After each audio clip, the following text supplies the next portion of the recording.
வண்ணாரப்பேட்டை திருவொற்றியூர் இடையிலான Chennai metro rail விரிவாக்க திட்டத்திற்கு மத்திய அமைச்சரவை ஒப்புதல் அளித்துள்ளது. சென்னையில் இரு வழித்தடங்களில் மெட்ரோ ரயில் திட்டத்துக்கான பணிகள் முழுவீச்சில் நடந்து வருகிறது.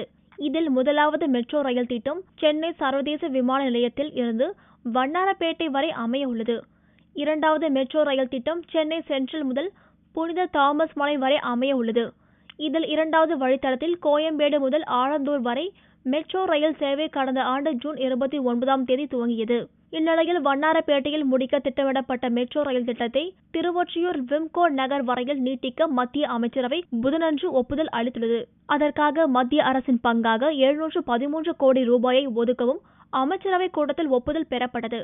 சென்னை மெட்ரோ ரயில் திட்டத்தை திருவொற்றியூர் வரை நீட்டிக்க வேண்டுமென பொதுமக்கள் வலியுறுத்தி வந்த நிலையில் அதனால் பாதிக்கப்படுபவர்கள் எதிர்ப்பு தெரிவித்து போராடி வருகின்றனர் என்பது குறிப்பிடத்தக்கது.